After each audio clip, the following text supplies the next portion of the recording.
Está no ar Gestão Pública em Debate, um programa do curso de Gestão Pública da FATEC Internacional, uma instituição do Grupo Educacional Uninter, em convênio com o Instituto Professor Wilson Pickler. Este programa tem o apoio cultural do Grupo Educacional Uninter e ele complementa a formação dos nossos alunos do curso de Gestão Pública em todo o território nacional. Ele também é retransmitido através da TV Comunitária de Curitiba, agora CWB TV, canal 5 da NET, 72 da TVA. E no programa de hoje nós vamos debater a pesquisa de opinião na gestão pública.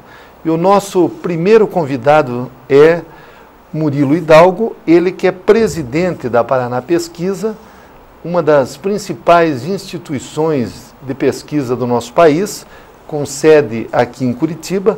Murilo Hidalgo Lopes de Oliveira é graduado em Ciências Econômicas e pós-graduado em Marketing pela FAI Business School e é ex-professor universitário e há 19 anos dirige o Paraná Pesquisas, que, como eu falei, é uma instituição que atua não apenas no estado do Paraná, mas em todo o território nacional.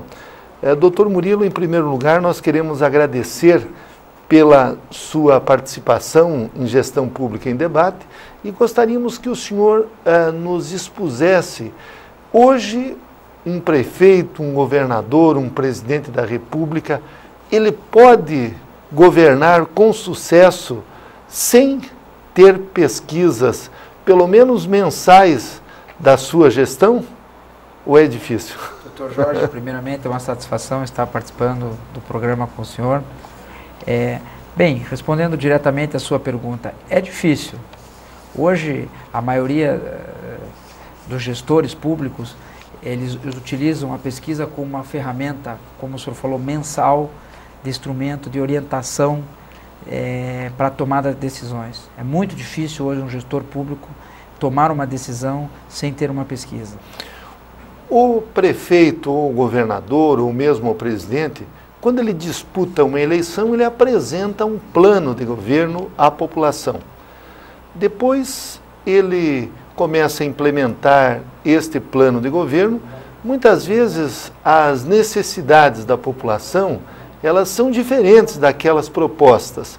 O que o gestor deve fazer? Ele deve insistir com o seu plano ou mudar de acordo com as pesquisas? Bem, doutor Jorge, a gente sempre orienta os prefeitos que a gente trabalha da seguinte forma: nós não consideramos que a pesquisa deve governar uma cidade, certo? Os programas dele, como você falou, os ideais dele também devem ser levados em conta. E nem sempre o que a opinião pública deseja é o melhor para o município.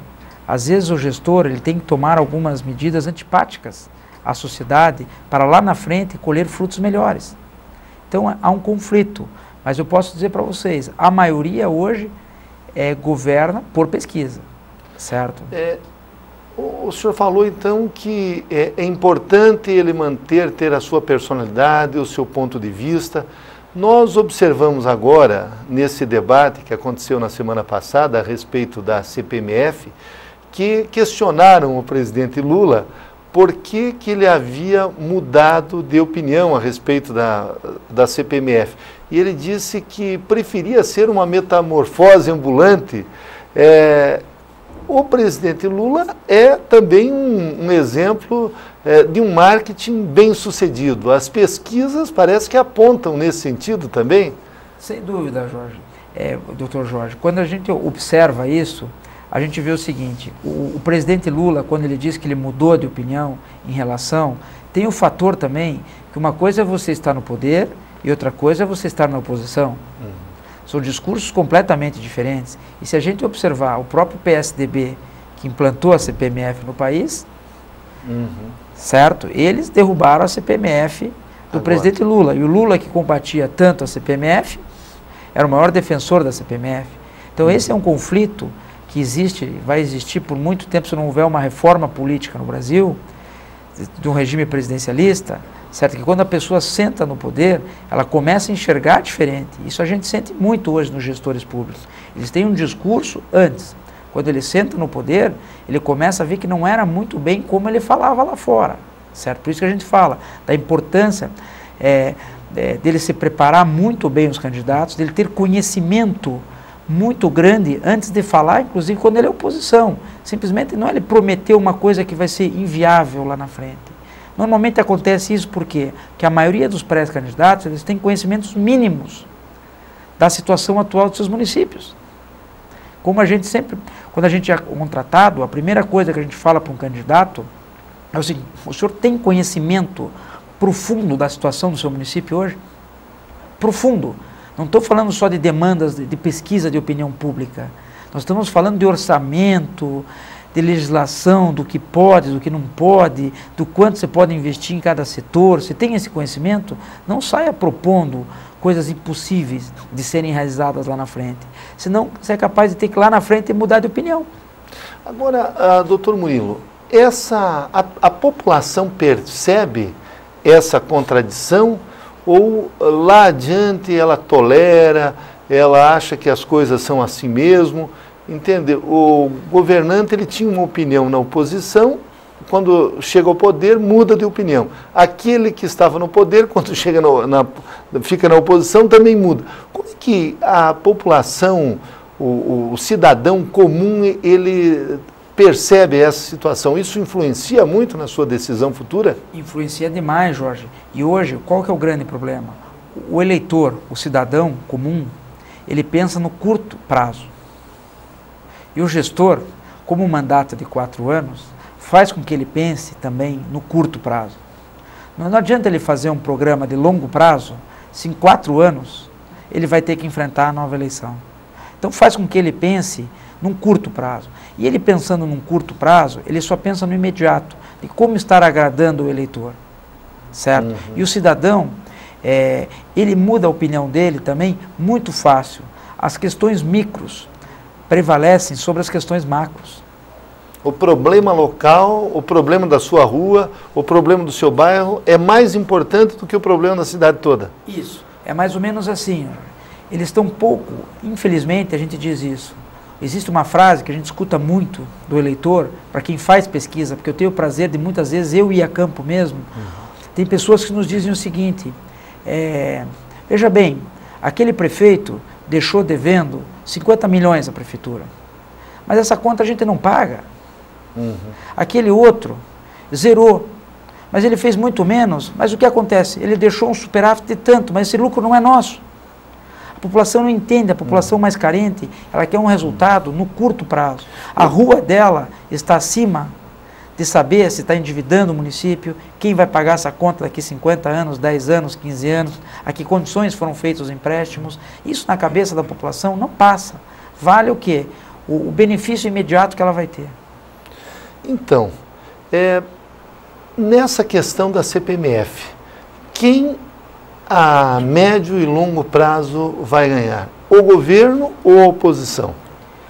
Olha, doutor Jorge, é uma queda de braço, certo? Nos próximos dias a gente vai ver como que o presidente Lula vai se postar em relação a isso, se ele vai sair, até entre aspas, atirando na oposição, que vai haver menos investimentos, como ele havia dito, que era um imposto pago pelos ricos, certo? Então nós temos que ver lá na frente como a população vai ver a perda desse dinheiro que iria ser gasto em benefício da população, certo? Se a oposição vai ser taxada de cortes por causa da queda da CPMF, ou o governo, ao adotar outras medidas para recompor esse dinheiro, será o grande prejudicado. Então é uma queda de braço que nos próximos dias promete perante, inclusive, a opinião pública. Não tenho dúvidas que o governo federal irá contratar diversas pesquisas para saber como se postar em relação a isso. E em relação à pesquisa em si, pode-se confiar hoje plenamente na pesquisa? Porque nós temos exemplos, pesquisas eleitorais, que muitas vezes esses grandes institutos nacionais, eles erram até, não apenas na boca de urna, erram depois do voto consagrado lá, a pesquisa final, e com uma diferença muito grande. Esses dados podem ter sido manipulados? Como é que o senhor vê essa situação? Veja bem, doutor Jorge, o senhor está citando um exemplo que ocorreu no próprio estado do Paraná, na eleição passada, onde o candidato Osmar Dias foi muito prejudicado pelas pesquisas de opinião pública publicadas pelos institutos nacionais em nosso estado. Eu não acredito que houve manipulações, compra, isso não existe. Eu não posso acreditar que isso exista. O que ocorreu foi um erro. Agora, o que a população tem que começar a entender com relação às pesquisas de opinião pública é ter um conhecimento maior de quantas pessoas foram entrevistadas, aonde foram entrevistadas, pegou municípios maiores, municípios menores. Então, tudo isso tem que ser levado em conta para o eleitor e para o leitor que está analisando as pesquisas. Não simplesmente candidato A tem 40, candidato B tem 30. Certo? E outra coisa, Jorge, eu não acredito que pesquisa decida a eleição. Porque se pesquisa decidisse a eleição, Instituto de Pesquisa não erraria. Mas não tem um percentual de eleitores, sempre dizem, pelo menos desde que eu estou na política há quase 30 anos, de que 10% do eleitor, ele não se importa muito com o que está sendo discutido. Ele só não quer perder o seu voto. Esse percentual numa eleição, aí, num caso de uma diferença tão pequena como foi do Paraná, de 0,01%, isso aí pode não ter influenciado o resultado da pesquisa? Ajudou o governador Roberto Requião a vencer as eleições. Isso eu não tenho dúvida em te dizer. Ajudou. Mas não foi o fundamental. Outra coisa, doutor Jorge, assim, ela ajuda e atrapalha. Há diversos municípios onde a gente trabalha, que a gente já viu pesquisas publicadas dando vitória a um candidato, que faz com que o voto útil de um terceiro candidato migre para o outro para que ele não vencer. Certo? Nas cidades, principalmente, onde não tem segundo turno. Então, tem muitas cidades onde a divulgação de pesquisa prejudica. Ela não ajuda. Então, na verdade, é uma discussão terrível, mas eu não acredito que a pesquisa em si, ela decida uma eleição. Ela é um componente da eleição. Ela não decide. Em relação às metodologias adotadas, nós sabemos que é um dado estatístico. Por exemplo, a pessoa de uma faixa de renda, de uma idade, de uma certa localização geográfica, de um certo nível de educação, ela pode se aferir qual é a opinião sobre aquele determinado tema, sobre aquele determinado assunto. Mas daí tem essa questão da margem de erros. Como é que se faz para aferir tudo isso e se chegar a essa margem de erro, a se eliminar, digamos assim, aqueles dados que podem estar incorretos ali no meio? Veja bem, doutor Jorge, por praxe, os institutos de pesquisas trabalham numa margem de divulgação de pesquisa de 2% a 5%. O que influi você chegar e determinar por que a Paraná Pesquisas, num determinado momento, trabalha com 5% e num determinado momento trabalha com 3%. Muito também depende do cliente. Quando você está fazendo uma pesquisa, você deixa isso muito claro para o cliente. Como que você quer o resultado dessa pesquisa? Você vai querer trabalhar, vamos pegar o exemplo de Curitiba. Como que a gente divide a cidade de Curitiba quando vai entregar um resultado? Você pode dividir por zonais eleitorais ou pelas regionais. Certo? Ou bairro a bairro. Como que você vai querer? Ou se só quer o resultado geral da cidade? Se você quiser só o resultado geral da cidade, com 400, 500 entrevistas, é suficiente. Certo? Se você quiser um resultado por regional ou por zonal eleitoral, você já tem que começar a trabalhar com 1.200, 1.500 entrevistas. Para você ter um maior número de entrevistas por regional, para a margem de erro por cada regional não ser muito grande. Então, tudo depende da negociação. Para que vai servir a pesquisa? Agora, não muda muito, doutor Jorge, uma pesquisa com 500 e uma pesquisa com 1.500. Vai ter uma margem de erro de 2 pontos percentuais a mais ou a menos. E em relação às regiões geográficas? O senhor trabalha em todo o Brasil, sim, doutor Murilo. Por exemplo, a opinião de alguém lá do Nordeste, do Maranhão, e em relação ao Sul, mudam os critérios adotados? As pessoas pensam de maneira diferente em faixas etárias diferentes? Como é que há essa conciliação em relação a essa situação? são vários Brasis, né? Quer dizer, não existe um Brasil só. Isso para nós é muito claro, doutor Jorge. O que o jovem do norte do Brasil pensa, ele pensa completamente diferente do jovem do sul do país. E vou dizer uma coisa aqui que vai surpreender provavelmente o senhor, doutor Jorge, e muitos que nos assistem. As pessoas no norte do Brasil são mais politizadas do que as pessoas do sul. Eles têm mais interesse em política do que as pessoas do sul. E na administração pública também? Muda. Porque eles são mais politizados, mas ao mesmo tempo eles são mais dependentes pela pobreza. Da máquina? Da máquina. Da estrutura administrativa? Da estrutura administrativa. Você sente assim um Brasil avançando muito em áreas tecnológicas e ao mesmo tempo você vê um Brasil muito pobre, onde as pessoas querem saneamento básico, onde as pessoas querem pavimentação das ruas, onde as pessoas querem saúde. Então há um contraste de um Brasil que cresce muito e que de um Brasil ainda muito necessitado. O senhor falou que em algumas situações o senhor mesmo vai a campo fazer a pesquisa. Como é que se faz para detectar, por exemplo, que aquela informação, aquela resposta, ela não se enquadra dentro daquele percentual, ou por erro do pesquisador, ou até por má fé, porque pode acontecer de um ou outro lá preencher a pesquisa. Como é que vocês fazem esse tipo de auditoria interna? Na verdade, doutor Jorge, como funciona, certo? Nós mandamos pegar o exemplo Curitiba. Vai se fazer 800 entrevistas em Curitiba, certo? 20% das entrevistas, elas são refeitas, elas são rechecadas, chama checagem. Isso, toda pesquisa antes de ser publicada, ela vem escrita. Tantos por cento das entrevistas foram verificadas. Significa se a pessoa falou aquilo, se a pessoa tem aquela faixa etária, se a pessoa tem aquela escolaridade, se ela apresenta dentro daquele perfil. As pesquisas são checadas. Essa checagem é feita por telefone?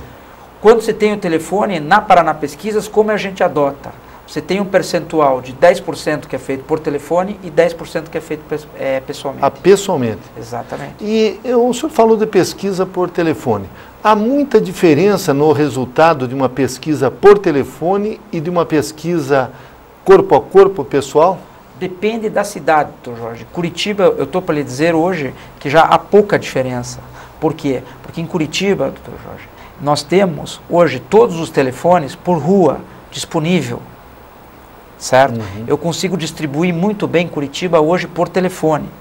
Certo? Agora, já uma cidade, como o exemplo de Piraquara, a gente não tem os telefones por rua. Então fica mais difícil de Conforme a rua, o senhor já sabe o nível social da pessoa? Sim, não. Eu preciso pesquisar, por exemplo, tantos por cento dos eleitores que moram no Boqueirão, tantos por cento é feito proporcionalmente. Certo? Então eu tenho as ruas do Boqueirão, certo? Aquele perfil que eu preciso chegar, e eu sei o telefone por rua. Já no município de Piraquara, a gente já não tem os telefones por rua. Então eu não consigo, me custa muito mais caro fazer por telefone em Piraquara do que fazer pessoalmente. Então, e dá uma diferença o resultado de uma pesquisa por telefone, uma pesquisa pessoal, ou o resultado acaba sendo praticamente o mesmo? Se o número de perguntas for curto, ele dá um resultado igual. Se for um questionário mais longo, a gente não aconselha fazer por telefone, porque a pessoa do outro lado ela não se prende no telefone. Ah, correto. E em relação, por exemplo, à audiência, nós sabemos que alguns institutos eles medem a audiência de programas de televisão, de rádio. Como é que é feita esse tipo de pesquisa por audiência? Olha, a audiência por televisão hoje, ela é feita uma tecnologia maravilhosa, que tem aparelhos dentro dos aparelhos de televisão. Que eles já hoje, o detectam. IBOP, que é o maior instituto de pesquisa da América Latina, eles detêm essa licença desses aparelhos, então ela sabe minuto a minuto, se a pessoa mudou de canal, se não mudou, se veio intervalo, trocou, você entendeu? Ela acompanha dentro do IBOP, aqueles, por exemplo, uma cidade de Curitiba, se eles colocassem 600 aparelhos, minuto a minuto, ele sabe se o televisor está ligado, se o televisor está desligado, entrou o comercial, ele mudou, certo? Sabe tudinho, certo? Eles têm esse controle na pesquisa de televisão. Na pesquisa de rádio ainda é feito caso a caso. Ali a televisão, inclusive, também se coloca nas faixas etárias A, B, C, as faixas econômicas? Dividem, aonde eles colocam os aparelhos, eles estratificam por essas famílias. Ah, também. Por posição geográfica já também. Então eles têm uma amostra correta da população, os domicílios corretos da população. Certo? Existe, para quem nos assiste agora também, um outro tipo de pesquisa que as pessoas entram nas casas das pessoas já. Por exemplo, doutor Jorge, eu peço licença, lhe explico e entro na sua casa. Para ver se a televisão está ligada? Não só isso. Para ver os produtos que o senhor consome. Eu quero saber qual é o produto, qual é o iogurte, qual é a marca do iogurte que tem na sua geladeira. Eu não vou perguntar para o senhor consome qual desses iogurtes. Não, eu vou em loco. Eu vou abrir a sua geladeira. Eu quero saber o que tem dentro dela. Qual é a marca de refrigerante, qual é a marca de cerveja. Sim. Eles já estão pesquisando na casa das pessoas. Mas isso em função de que muitas vezes a pessoa não lembra da marca, né? Muitas vezes a pessoa diz a marca mais conhecida. Ah, correto. Você entendeu? Ele diz assim, por exemplo, eu refrigerante, aí eu consumo a tal marca, que é a mais famosa mundialmente. Certo. Mas você abre a geladeira, tem outra. Isso não pode acontecer também em relação à pesquisa eleitoral? Às vezes o candidato mais conhecido, ele acaba tendo um percentual maior do que os outros? Por isso, doutor Jorge, que a pesquisa, no início das campanhas, por exemplo, as pesquisas publicadas agora, os candidatos mais conhecidos tendem a sair na frente. Por isso que no decorrer da campanha vai variando muito os resultados eleitorais. O candidato menos conhecido, com certeza, por incrível que pareça, ele será o mais rejeitado.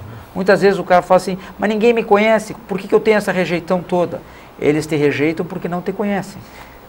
O motivo de rejeição é porque não conhece. Eu não voto, por exemplo, eu não voto no doutor Marinho. Por que você não vota nele? Porque eu não conheço, eu não sei quem ele é.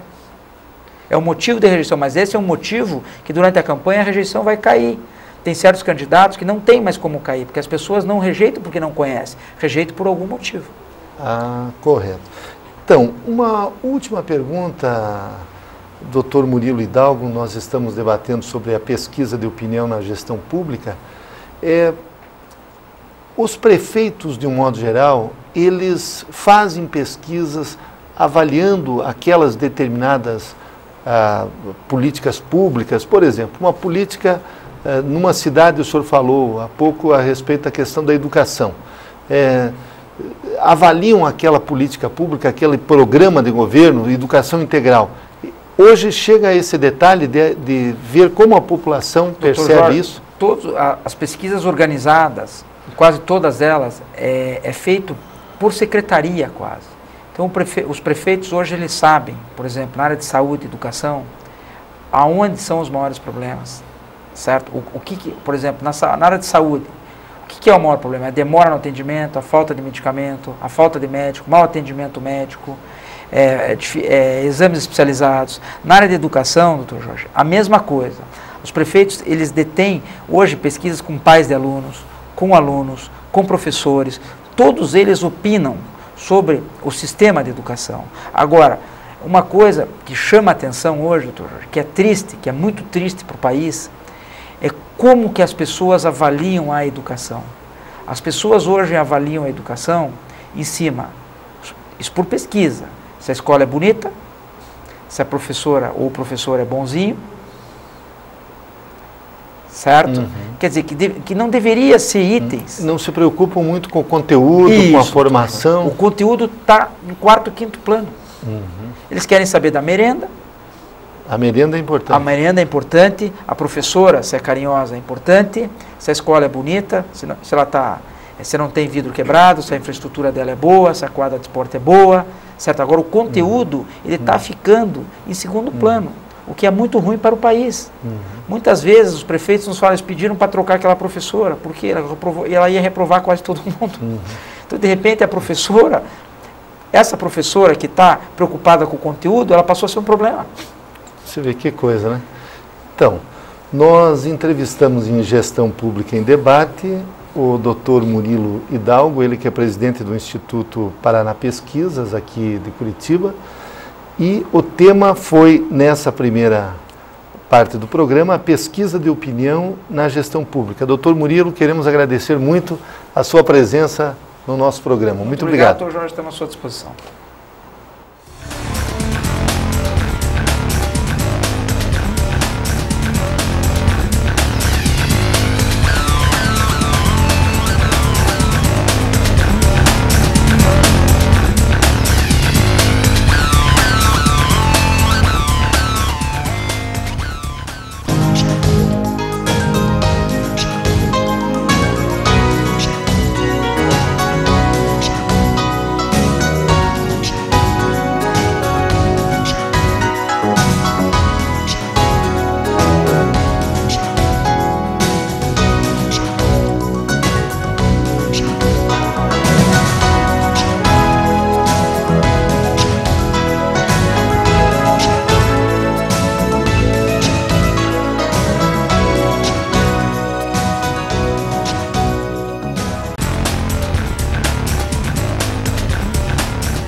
Retornamos com Gestão Pública em Debate, um programa do curso de Gestão Pública da FATEC Internacional, uma instituição do Grupo Educacional Uninter, em convênio com o Instituto Professor Wilson Pickler.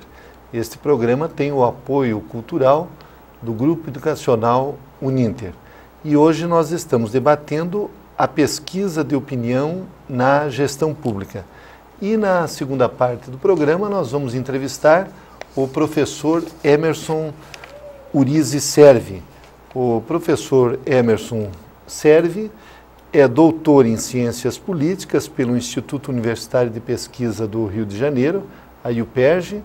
Ele também é mestre em Sociologia pela Universidade Federal do Paraná e bacharel em Comunicação Social.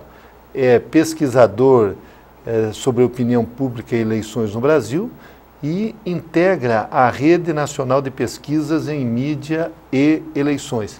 E também o professor Emerson Servi é professor do curso de Ciências Políticas da FACINTER, Faculdade Internacional de Curitiba. Professor Emerson, o senhor é doutor nessa área de política, de pesquisas de opinião. Eu gostaria de saber do senhor se ainda hoje os gestores públicos, as administrações públicas, sejam elas a nível municipal, estadual, federal, elas valorizam as pesquisas de opinião para a definição das suas políticas públicas.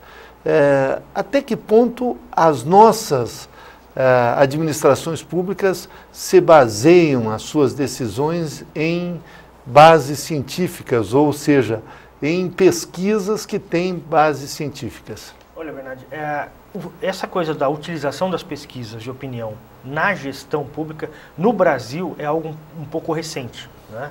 É um pouco mais usado, é usado há um pouco mais de tempo nas eleições, né, em processos eleitorais, né? Mas como fenômeno recente, enfim, ela depende, nasce nas grandes cidades, nasce com o interesse do governo federal, dos governos estaduais, grandes cidades, e aos poucos ela vai se estendendo para o interior do país, né? Já os governos estaduais, as cidades de um porte maior, já tem um setor, um departamento que se dedica a essa questão das pesquisas, ou normalmente essas pesquisas são contratadas de institutos? Normalmente são contratadas, né? E tem uma característica específica no caso do Brasil, que nem em outros países da América Latina isso se repete. E isso traz coisas positivas e negativas, né?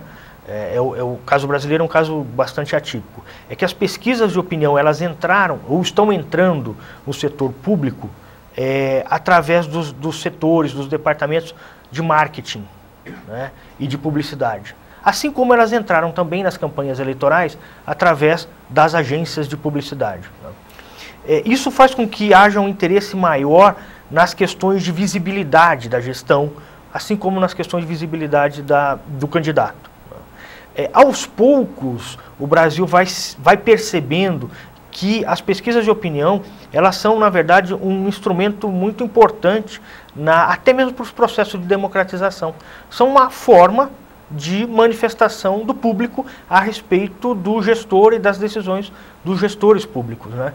E, portanto, elas merecem ser tratadas de maneira um pouco mais aprofundada que simplesmente na gestão de imagem do gestor. Não que isso não seja importante, é importante, mas existem outras coisas além disso.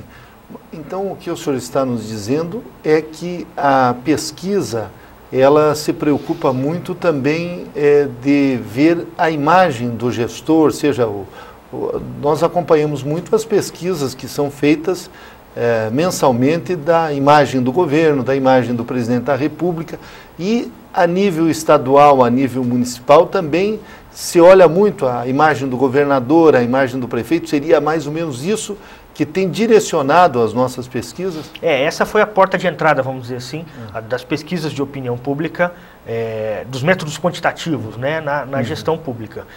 Eu acho que agora nós precisamos começar a dar um segundo passo, que é o passo da utilização dessas informações para a implementação de políticas públicas de fato e não apenas para a avaliação dos efeitos de políticas públicas na imagem do gestor, né? Na imagem do governador, do presidente ou do prefeito. E quando o gestor faz uma pesquisa objetivando definir ou decidir sobre uma determinada política pública, que áreas normalmente eles buscam essas informações? Quais são as áreas mais pesquisadas? Então, como hoje tem uma relação direta com a questão da visibilidade, da imagem do gestor, o que se busca mais é informações sobre as áreas que mais chamam a atenção do público, né? O público não tem uma disponibilidade infinita. O público tem uma disponibilidade limitada para discutir os temas públicos. Certo. Então ele elege alguns temas que para ele são mais prioritários, são mais emergenciais, né? E o que tem acontecido nos últimos anos no Brasil é uma discussão quase que constante, muito também pautada pela mídia, a respeito da violência. Não é? Correto. Então o gestor público ele procura saber, ele sabendo que esse tema é o tema principal, ele procura identificar as demandas e ver como ele pode interferir nessa área. O que acontece muitas vezes é que o gestor público local não tem poderes ou não tem capacidade de interferência direta numa área como essa, por exemplo, de violência, segurança, né? Certo. Mas apesar disso, quando os candidatos a prefeito vão entrar numa campanha eleitoral, eles são praticamente impelidos, obrigados pela opinião pública a tratar do tema violência, embora não seja atribuição do município, não é? Correto. Seja atribuição do governo do estado. Se bem que se nós ficássemos limitados às atribuições do município, faltaria assunto nas campanhas eleitorais. Exato. Embora hoje os municípios estejam avançando na sua autonomia, eles ainda são pouco autônomos, né?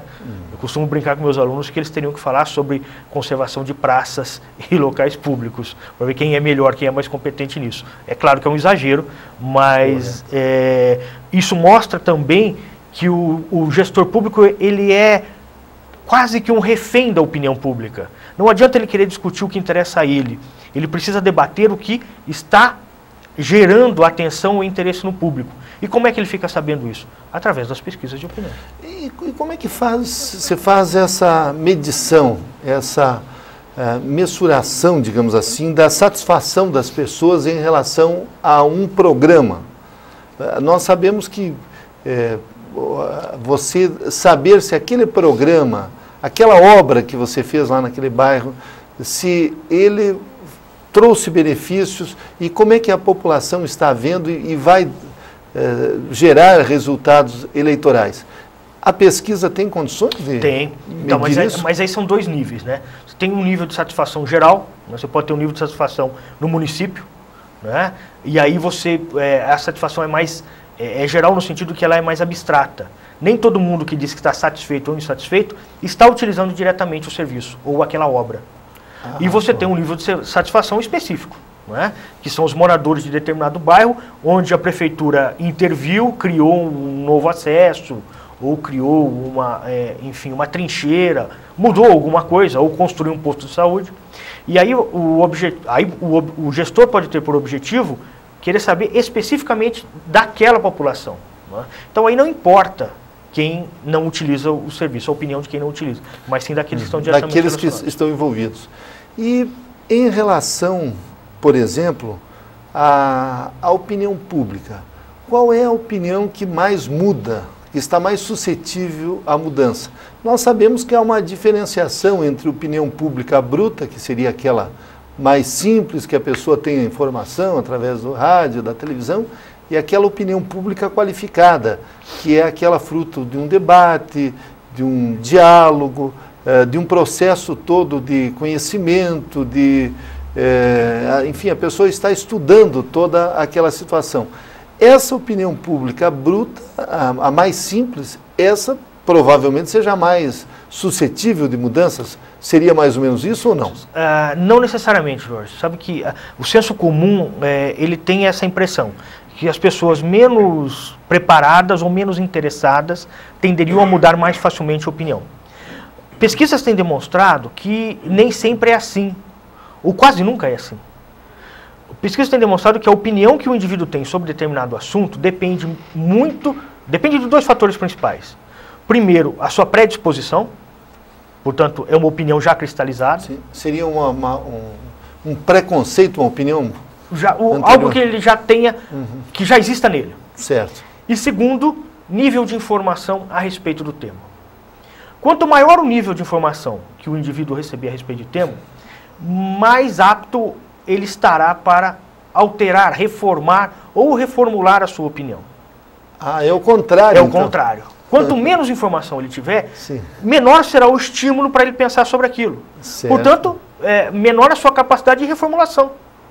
Quando as pessoas não debatem um tema, as opiniões ficam cristalizadas, elas não mudam de opinião, se aquele tema não está no debate público.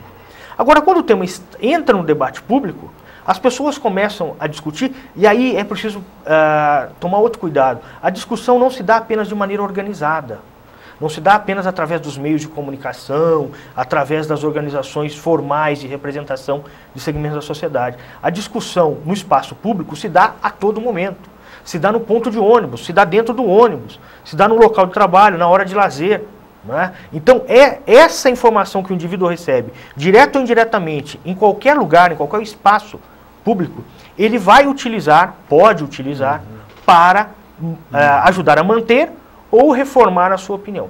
Então, quando nós temos para voltar à sua pergunta, tentar ser objetivo na resposta à sua pergunta, o que interfere na mudança da opinião? É volume de informação. Se o tema oferece mais informações, né, se o espaço público oferece mais informações sobre o tema, você tende a ter uma possibilidade maior de reformulação.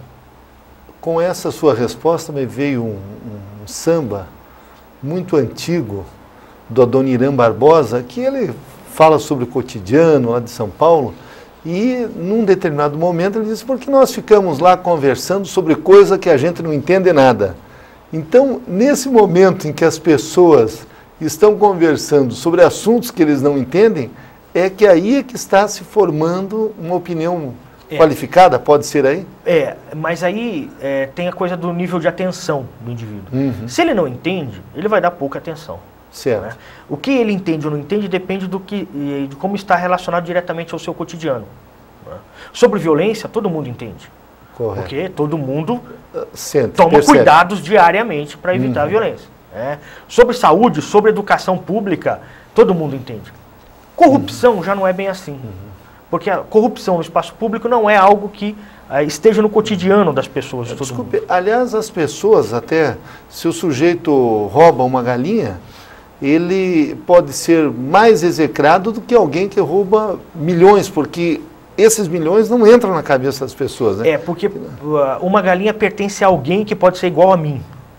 Os milhões que se roubam no espaço público, no governo, no Estado, supostamente não pertence a ninguém, né? Supostamente. É óbvio que nós sabemos que pertence a alguém, mas esse alguém é mais abstrato. E eu gostaria que o senhor nos falasse, professor, a respeito das pesquisas em si. Nós sabemos que normalmente os institutos eles fazem dois tipos de pesquisa. A quantitativa, que mede a popularidade, o prestígio, enfim, quem está na frente na preferência, e a qualitativa. Eu gostaria que o senhor nos fizesse essa explicação do que é uma pesquisa quantitativa e do que seria uma pesquisa qualitativa. Sim, há várias diferenças, mas de maneira geral, uma pesquisa quantitativa tem por objetivo representar o todo. Você tira uma pequena parte e quer representar o todo.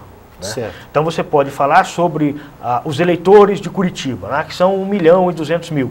Mas você pega 500 deles e, através de uma pesquisa quantitativa tecnicamente correta, você consegue representar. A pesquisa qualitativa, ela visa qual que é o ônus, qual que é o custo. É que você precisa ficar na superficialidade. Né? Você não consegue se aprofundar. A quantitativa. A qualitativa, ela não tem condições de representar o todo, nas mesmas proporções que a quantitativa. No entanto, ela vai pegar um grupo de indivíduos, né, que podem ser indivíduos representativos dessa sociedade, mas não representativos das opiniões da sociedade. E vai aprofundar algumas questões com esse grupo de 6, 8 pessoas. Né.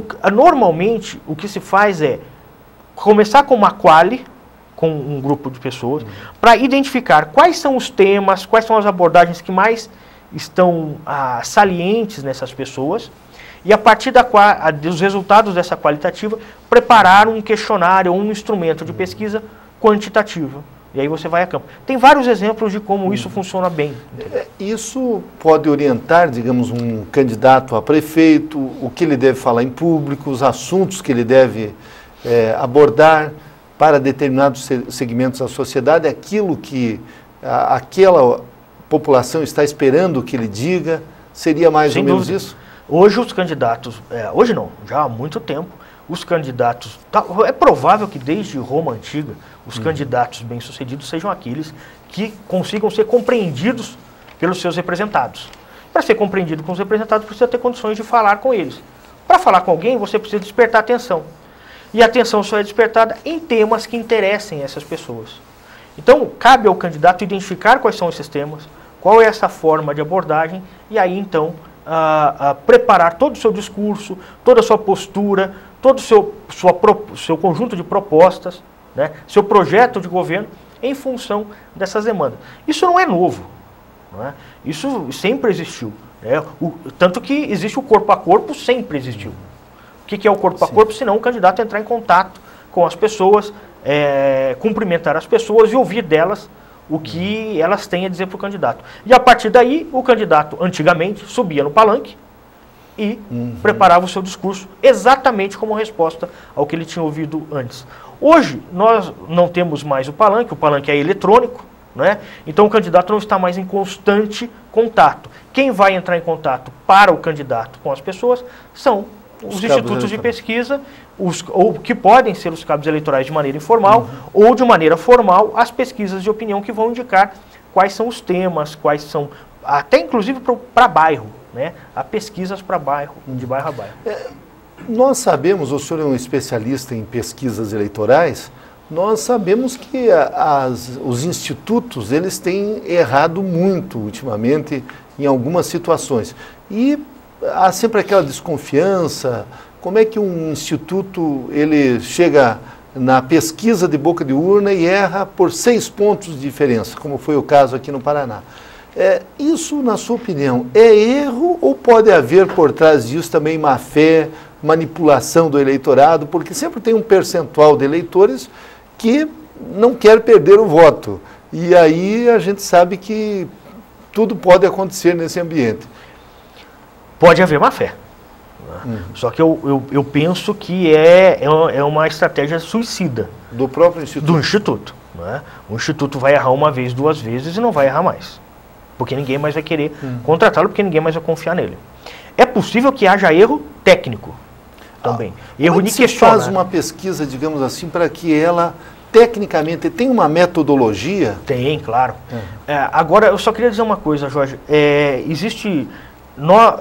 Os Estados Unidos, eles são muito mais adiantados em todas as democracias ocidentais no que diz respeito à pesquisa de opinião. Né? Então, eles fazem uma série de estudos sobre resultados de pesquisa. E, utilizando a metodologia norte-americana, aplicada a pesquisas eleitorais nos Estados Unidos, quando você aplica a pesquisas eleitorais no Brasil e compara com os resultados eleitorais, principalmente os resultados nacionais, você percebe claramente que o grau de precisão dos institutos brasileiros é tão alto quanto o grau de precisão dos institutos norte-americanos. Inclusive dos institutos comerciais. Não estou falando apenas dos institutos acadêmicos. Né? Estou falando também dos institutos, dos grandes institutos comerciais. O que acontece é que há um problema de leitura dessas respostas, desses resultados. Como toda pesquisa amostral, então eu disse, Curitiba tem 1.200.000 eleitores e nós vamos ouvir 500 deles. É um número muito pequeno reduzido, que vai representar o todo. Como toda pesquisa amostral, ela não pode tentar representar pontualmente. Se aqueles 500 disseram que 30% decidiu votar no candidato A e 20% no candidato B e 50% disse que não vai votar em nada, eu não posso chegar nos meios de comunicação ou para os meus eleitores e dizer, olha, o meu candidato tem 30% das intenções de voto. Porque a chance de eu cometer um erro aí é muito grande. Por isso existe a margem de erro. Né? E os meios de comunicação no Brasil ainda estão começando a aprender a trabalhar com isso, a informar o eleitor de maneira correta. Na grande maioria das vezes em que os institutos são acusados de erro, na verdade não houve erro, porque o valor ficou dentro da margem de erro. O que houve foi uma manipulação da divulgação do resultado. Mas aquele candidato, por exemplo, que está na frente, ele sempre, a tendência dele é ser beneficiado. Se um percentual dos eleitores, eles muitas vezes não estão muito preocupados em quem é o melhor para governar aquela cidade, aquele estado. A preocupação deles é não perder o voto. O senhor é professor da área de ciência política e deve saber que, infelizmente, há sempre uma certa falta de interesse, até pelo próprio processo educacional do nosso povo, em relação à política, pela própria imagem negativa que a sociedade tem dos seus representantes, dos seus políticos, e isso tudo não pode também influenciar positivamente para aquele que está na frente? Essa coisa do voto útil, né, do eleitor que vota em quem vai ganhar, varia muito de eleição para eleição. Quanto mais próxima for a eleição dele, menor é o percentual de voto útil. Numa eleição municipal, os eleitores se envolvem muito mais do que uma eleição nacional. Né? Então a gente não consegue estabelecer assim um parâmetro. Né? Além disso, o problema, a meu ver, maior é a utilização desses dados. Né? Pelos candidatos. Pelos candidatos. Porque um candidato que está 2 pontos percentuais na frente do outro, não está 2 pontos percentuais, está empatado tecnicamente. O Instituto não tem condições de dizer quem está na frente. Mas os candidatos dizem, não, eu vou ganhar porque eu estou na frente. Até o candidato dizer é legítimo, eu acho. O que nós não podemos aceitar é que os meios de comunicação repitam isso. Né? Os meios de comunicação têm que saber até quanto está empatado e até quanto pode-se dizer, ele está na frente ou não está na frente. Nós tivemos uma eleição em Curitiba no ano de 2000, para prefeito, em que, durante todo o processo eleitoral, os dois principais candidatos, durante todo o processo não, durante o último mês, pelo menos, do primeiro turno, os dois principais candidatos estiveram empatados dentro da margem de erro. Não podia dizer que um estava na frente do outro. Né? No entanto, os candidatos diziam e os meios de comunicação repetiam esse discurso, que é equivocado. E aí não é culpa do Instituto, é culpa de quem está divulgando os resultados. Uma outra questão, hoje a pesquisa, nós sabemos, elas são utilizadas pelas empresas para colocar produtos no mercado. Artistas, atletas, também costumam fazer pesquisas sobre a sua imagem, a sua projeção, ou é muito pouco? Não é exatamente, eu não tenho muitas informações, não é a minha área, mas eu tenho notícias do que eu leio, que esse recurso é muito utilizado. Pelo que eu disse lá no começo, no Brasil as pesquisas de opinião entraram pelo marketing. Então essa coisa da imagem, né, da formação da imagem, está muito diretamente relacionada ao uso das pesquisas. E tem a ver com a coisa do homem público em geral, não só do político. Então, o artista é um homem público, o desportista é um homem público, né? Então eles também têm utilizado essa ferramenta.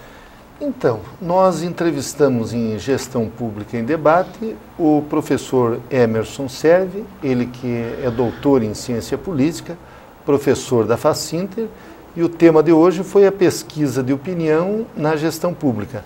Nós queremos agradecer muito a sua presença no nosso programa, professor. Muito obrigado. Obrigado a você.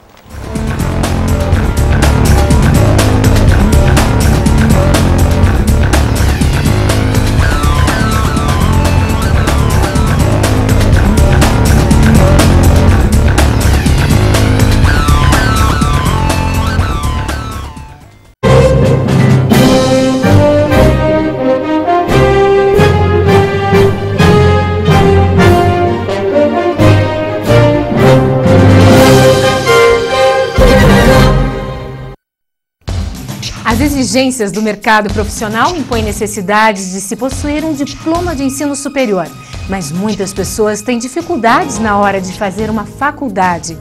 Na maioria das vezes, o curso desejado não existe na cidade onde se mora, dificultando o acesso ao conhecimento dos brasileiros.